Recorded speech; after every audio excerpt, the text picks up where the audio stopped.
Hola, buenos días, tardes, noches, cuando estés viendo este vídeo. Bienvenidos al primer vídeo de la unidad 8, en la que vamos a explicar qué está pasando en el mundo mientras ocurrían las tres últimas unidades que hemos estudiado en clase. Hemos estudiado la época del imperialismo, final del 19, que lleva a la Primera Guerra Mundial, lo que ocurre en los años de entreguerras, que ascienden los fascismos, que desembocan en la Segunda Guerra Mundial, y vamos a ver en esta unidad 8 qué ocurre en España durante todo este tiempo. Recordad que en cualquier momento podéis parar este vídeo para ver qué acabo de decir, una ventaja que no tenéis en clase. Yo recomiendo ver el vídeo tomando apuntes. Vais a tener el PowerPoint, voy a expresarme en castellano, de momento lo vamos a hacer así, aunque el PowerPoint, como todos los que hacemos, está en inglés para esta clase de plurilingüe. El... Recordad que al final del vídeo tendréis que contestar dos preguntas de control, ¿vale? Dos informaciones que no necesariamente tienen que estar en las diapositivas explicadas, a lo mejor están explicadas en mi narración, con mi voz, para comprobar que hemos visto el vídeo.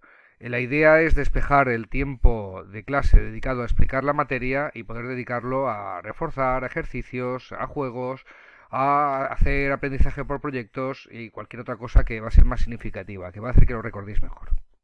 Bien, comenzamos. Aquí tenemos la primera diapositiva con manifestantes enarbolando la bandera de la Segunda República Española cuando se proclamó, porque es algo que va a ocurrir durante esta unidad. Vamos a empezar por el año 1898, final del siglo XIX, cuando se está desarrollando el imperialismo pues por todo el mundo.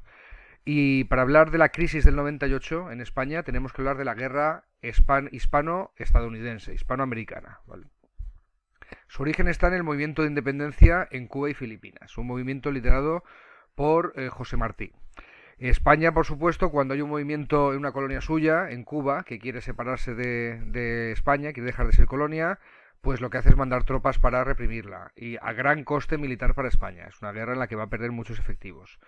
Pero de repente entra Estados Unidos en la cuestión. ¿Cuál es la causa de la guerra entre Estados Unidos y España? Sabiendo que estaba España en Cuba e intentando que su colonia no se independizara. Bueno, pues la causa es lo que tenéis aquí en este cuadro, en el que un artista ha recreado la explosión del Maine, de un barco estadounidense que estaba anclado en el puerto de La Habana.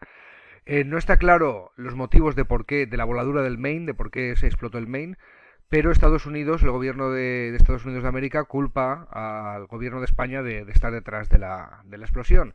Así que lo considera un acto de guerra y declara la guerra a España. En resumen, Estados Unidos en esta guerra derrota a España en todas las posiciones. Y digo todas porque no solamente Cuba, también ataca a Filipinas, también ataca a la isla de Guam, que estaba en el Pacífico y también pertenecía a España, y que hoy pertenece a Estados Unidos, etcétera, etcétera. Básicamente el poderío militar de Estados Unidos contra el de España pues no era comparable. Es una guerra muy rápida en la que España es derrotada por Estados Unidos pues, en todas las posiciones.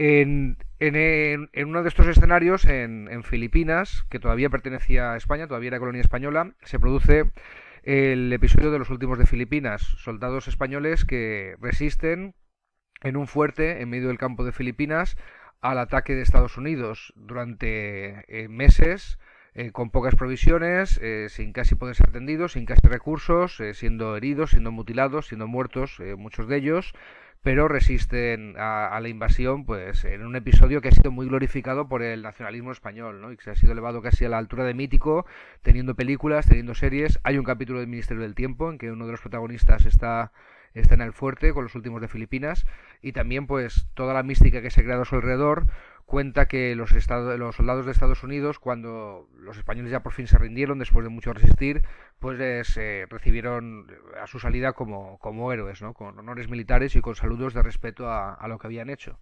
Pues ese episodio de la historia de España de los últimos de Filipinas. Consecuencias de la Guerra Civil Hispanoamericana.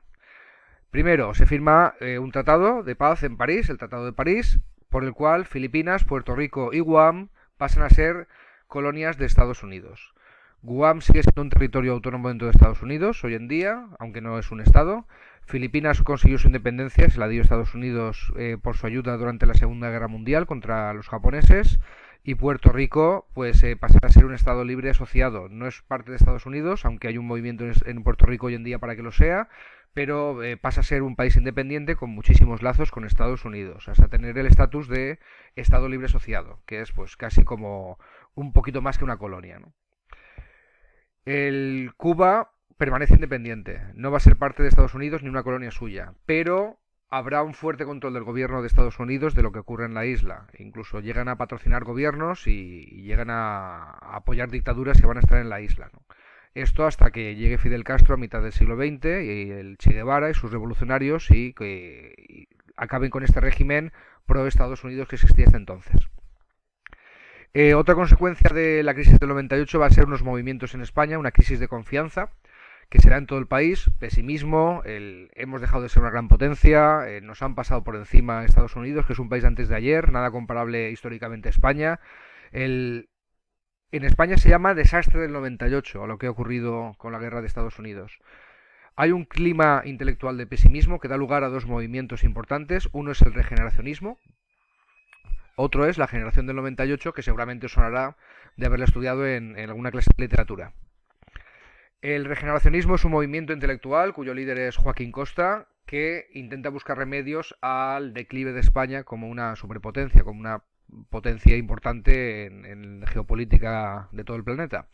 La generación del 98 es un movimiento literario, ¿vale? Son de escritores de ficción, ensayistas, cuyos miembros se rebelan contra la corrupción y la falta de pensamiento progresivo que se da en la España de la Restauración. Recordad la Restauración borbónica, la que empieza por Isabel II. Estamos en ese contexto. Algunos miembros del 98, algunos 98istas de esta generación del 98, pues eran Azorín, muy importante para nosotros porque es de Monóvar, como sabéis, nacido en la provincia de Alicante. Ramón María del Valle Inclán, Ramiro de Maeztu, que es el más conservador de todos, Miguel de Unamuno, cuya figura está de relevancia por la película de Amenábar, ¿no? Que deberíamos ver en clase en cuanto sea posible, etcétera, ¿no? Pío Baroja, Juan Ramón Jiménez, Rubén Darío, Manuel, los hermanos Machado, bueno, los conocéis seguramente de clase de literatura. Después del 98, de 1902 comenzarían pues, los reinados de los siguientes Borbones después de Isabel II. El hijo de Isabel II es Alfonso XIII. Aquí lo tenemos en un retrato oficial. Perdón, Alfonso XII. Alfonso XII reina desde el año 1875 al año 1885. Durante su reinado continúa el sistema del turnismo, el de la rotación. ¿Os acordáis?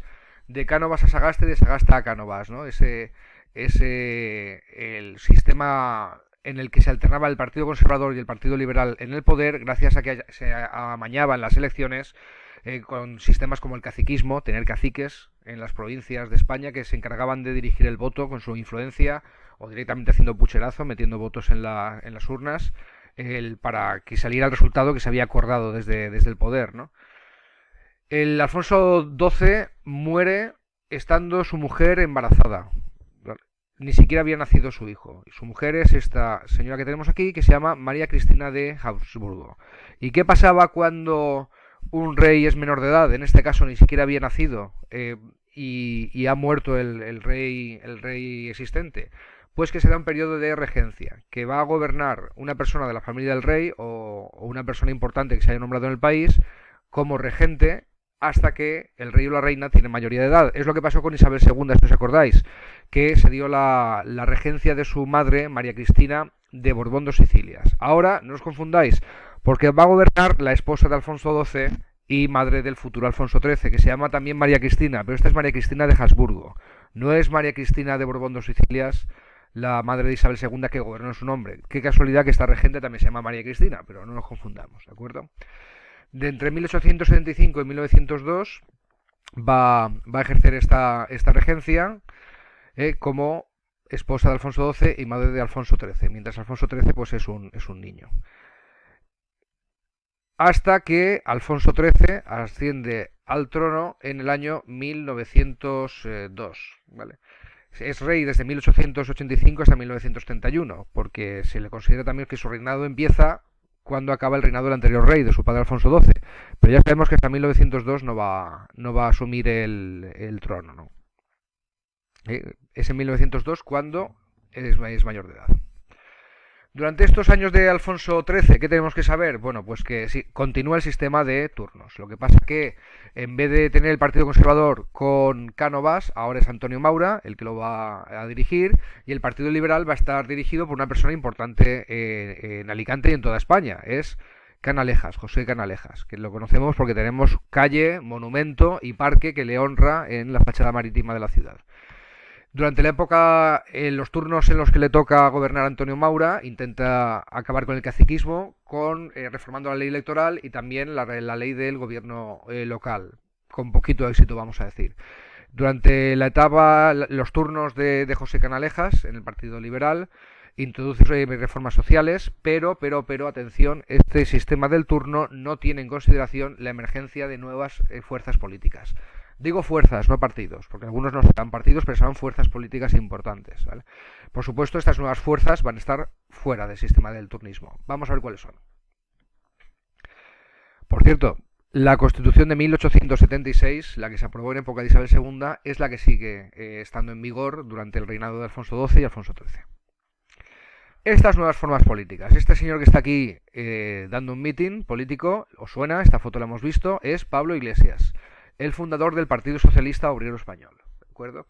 Una de estas fuerzas que no están en el sistema turnista, ¿no? En el sistema turnista, ¿no? Que no van a gobernar porque no se les tiene en consideración para amañar las elecciones y que gobiernen, ¿no? Que es la única forma de gobernar en esta época.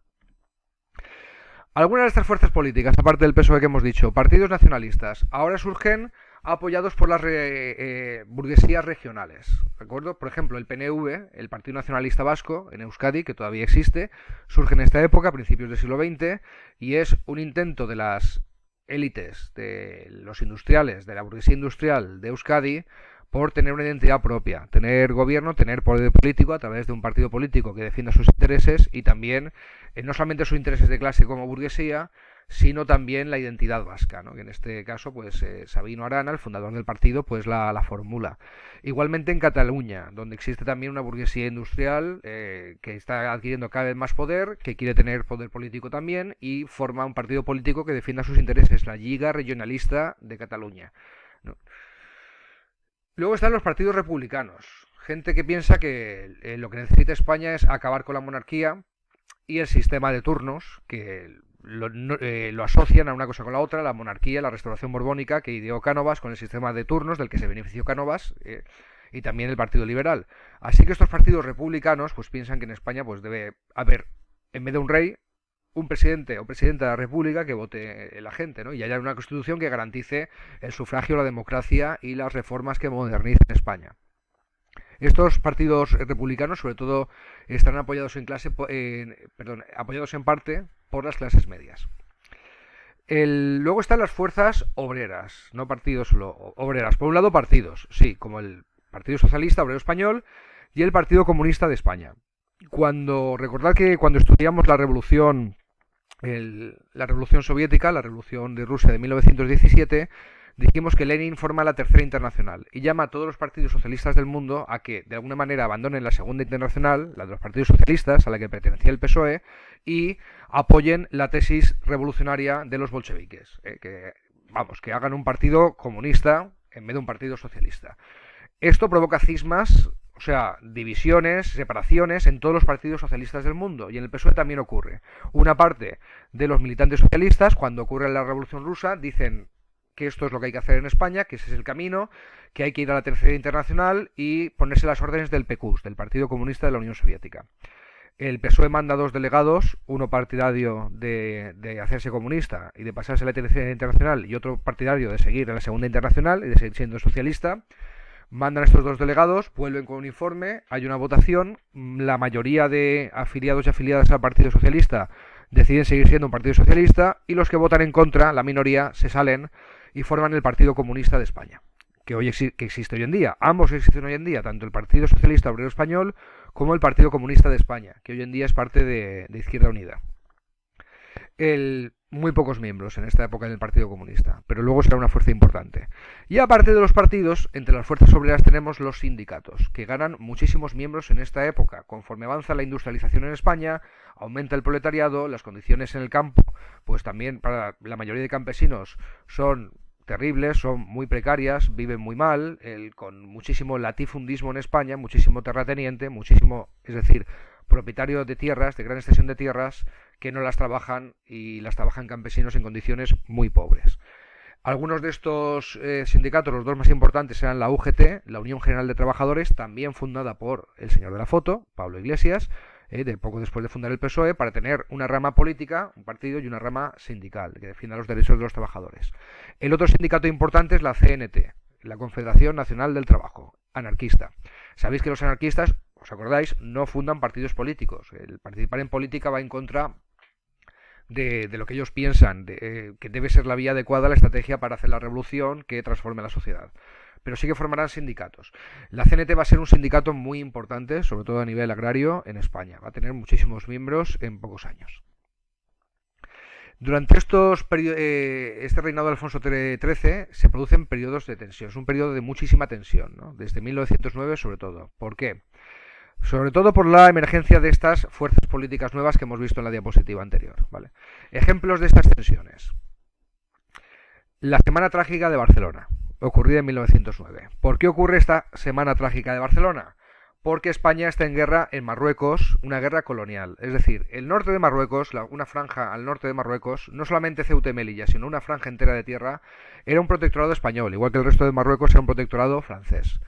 Bien, esta franjita de tierra se llamaba el Rif, y resulta que estaba bajo dominio colonial español, pero las tribus de habitantes autóctonos del Rif se rebotan contra el dominio español y se produce la guerra del Rif, la guerra de Marruecos.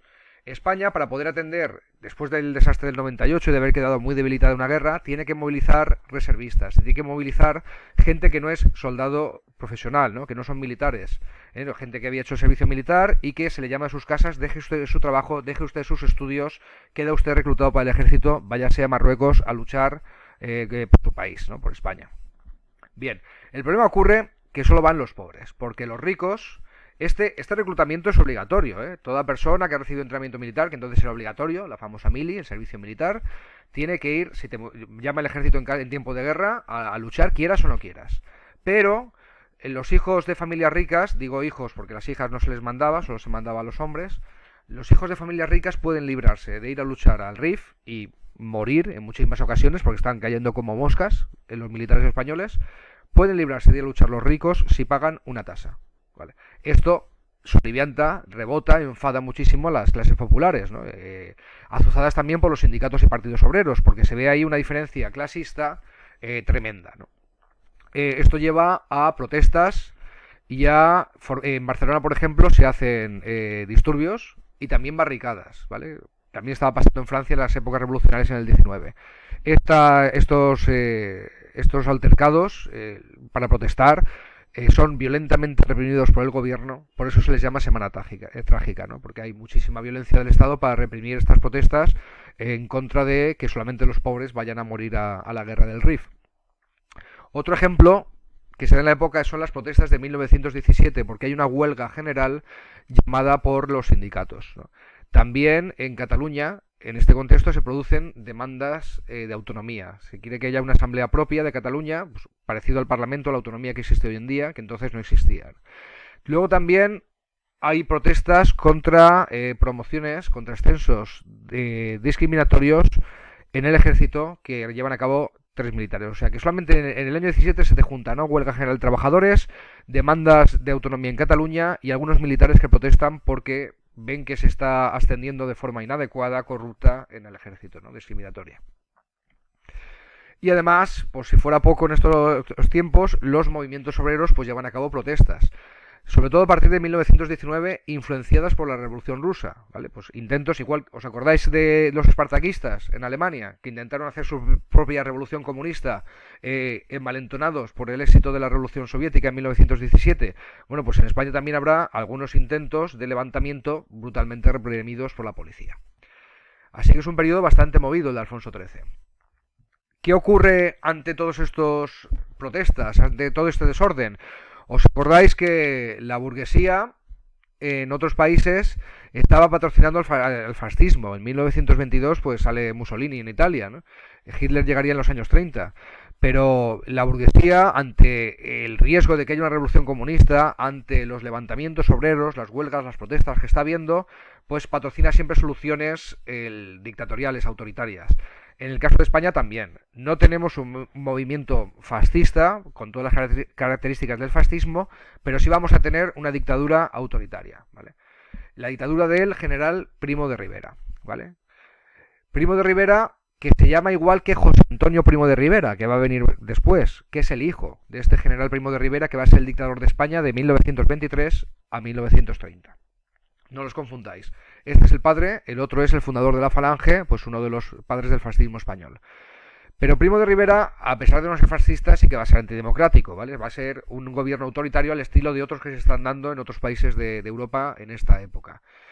¿Por qué se empieza la dictadura de Primo de Rivera? ¿Cuáles son sus causas? La primera, esta que tenéis ahí. El descontento político y la inestabilidad que están causando todas las protestas que está habiendo en estos años. Por supuesto, el miedo a que se difunda la revolución comunista después del éxito de Rusia. Y esto hace pues que las clases privilegiadas, acomodadas, pues patrocinen soluciones autoritarias. Luego está el desastre de Annual, en 1921. Otro desastre, ¿eh? Desastre del 98, cuando se perdió Cuba y todas las colonias. El desastre de Annual es como se le llama en la prensa española y en la opinión pública a una gran derrota que sufre España en la guerra de Marruecos, ¿vale? Annual es la población, la batalla en la que se produjo una gran derrota en la que más de 10.000 soldados españoles murieron intentando que no se perdiera el Rif como colonia. En este ambiente, en 1923, el general Primo de Rivera, Miguel Primo de Rivera, da un golpe de Estado. No nos tiene que extrañar. Acordaros de lo que era España durante todo el siglo XIX, que habíamos dejado hace escasos 23 años. Una sucesión continua de pronunciamientos, o sea, golpes militares llevados a cabo por militares, que intentan tomar el poder. En el 19 eran o bien para poner un régimen liberal y una constitución, o bien para volver a una situación más absolutista.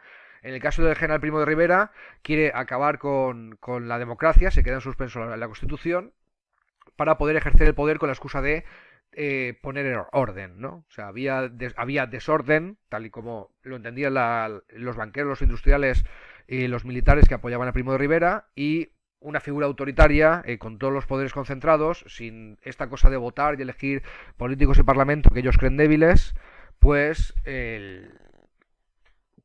aparece para poner orden. Ojo, con el apoyo del rey.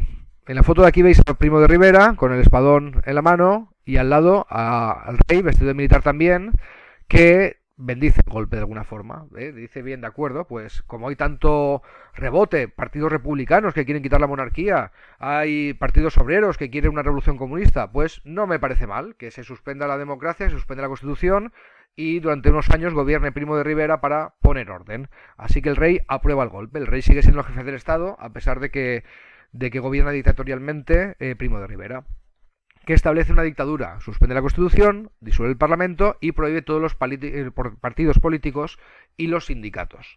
Él sí que llega a crear un partido único, intentando perpetuarse en el poder, la Unión Patriótica, sin mucha historia, sin muchos afiliados y sin proponer ideas nuevas realmente. Es una época, esta de Primo de Rivera en España, de prosperidad económica. Lógicamente, estamos en los primeros años 20, antes del crack del 29, ¿vale? Y acordaos que, si bien empezó la década muy mal por la posguerra de la Primera Guerra Mundial, después fueron años de mucha prosperidad, los locos años 20, el jazz en Estados Unidos, el boom económico, el espíritu de Locarno, todo lo que estudiamos en su tiempo. Y en España esa prosperidad nos toca. No nos tocó tanto la crisis de posguerra, puesto que no fuimos país beligerante, que participa en la Primera Guerra Mundial, pero si todo el mundo está comprando, pues también se compran productos españoles y hay un crecimiento industrial. El régimen utiliza esta prosperidad económica, que le viene de rebote por la situación mundial, para justificarse. Fíjate que bien van las cosas con la dictadura de Primo de Rivera, no como antes que había crisis, ¿no? Es una época de crecimiento industrial y también el Estado patrocina este crecimiento industrial con monopolios. Es decir, crea empresas que son las únicas que existen en España en ese momento en sectores que no existían hasta entonces. No es tan desconocido este modelo. La industrialización alemana fue muy parecida, Japón lo copió durante el Meiji, es decir, no tenemos una empresa de telecomunicaciones, nadie ha invertido en esto. Bien, pues creamos Telefónica, la Compañía Telefónica Nacional de España, para desarrollar las telecomunicaciones, ¿vale? En el caso de Alemania y Japón, luego estas compañías se harían privadas y empezaría a correr el sector, incluso surgirían competencia. En España se quedaron como monopolio hasta bien entrado el siglo XX.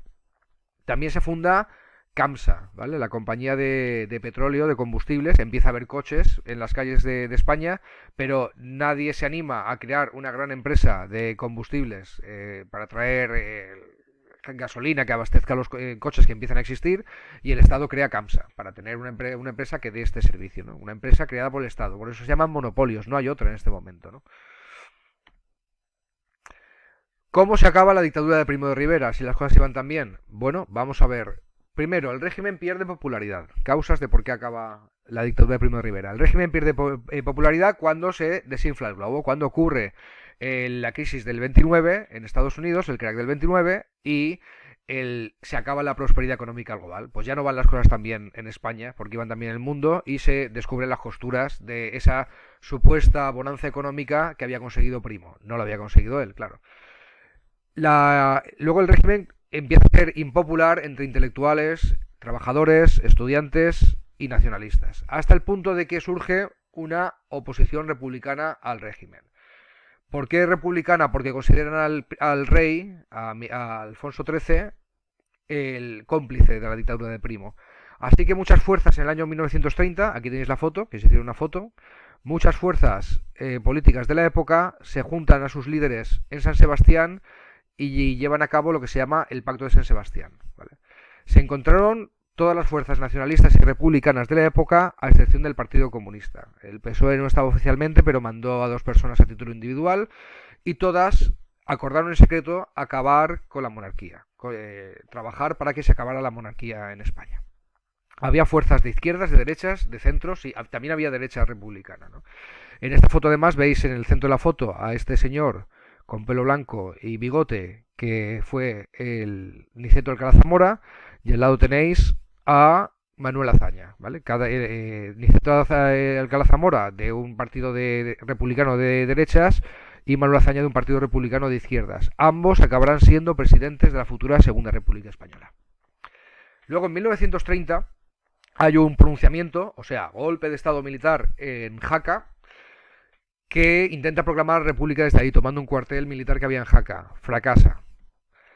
Pero, con todo lo que está pasando, el rey, ya no hay prosperidad económica, los intelectuales están rebotados contra el régimen, ven que esto está arrastrando a la monarquía, ¿vale? Que la monarquía se identifica con el régimen dictatorial de Primo de Rivera, y el rey lo que decide es retirarle su apoyo a Primo.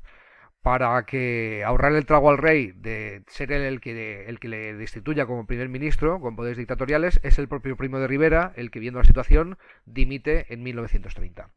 Automáticamente se considera restaurada la Constitución de 1876 y eso obliga otra vez a votar, a elegir un parlamento que no estaba, etc. Pero antes de elegir un parlamento, el calendario obligaba, la Constitución, a celebrar elecciones municipales para elegir concejales, corporaciones municipales que eligieran alcaldes.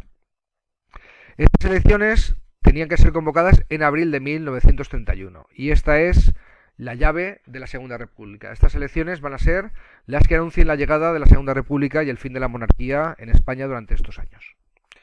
Bien, hemos llegado al final. Si hemos ido muy deprisa, recuerda que puedes parar, que puedes rebobinar, que para esto es un vídeo. Vamos a trabajar en clase algunas de las cosas que hemos visto en este vídeo y en los siguientes. Y aquí están las 2 preguntas de control que voy a pedir que contestéis. La primera, ¿quién eran los últimos de Filipinas? Y la segunda, dinos 2 ejemplos o hechos que muestren la influencia de la Revolución Rusa en los movimientos obreros españoles, ¿vale? Estas 2 preguntas son para ser contestadas en vuestra libreta. En clase vamos a comprobar que las tenéis. Ponemos positivo o negativo de participación por tenerlas, así que es importante que las tengáis en la libreta porque vamos a revisar todas. Y vamos a aprovechar el tiempo de clase que no hemos usado en explicar todo esto, pues en desarrollar la materia de una forma que creo que os va a gustar muchísimo más que dando la típica clase de explicación. Muchísimas gracias, espero que os haya parecido ameno, que os haya gustado, que hayáis aprendido y vamos con el siguiente vídeo.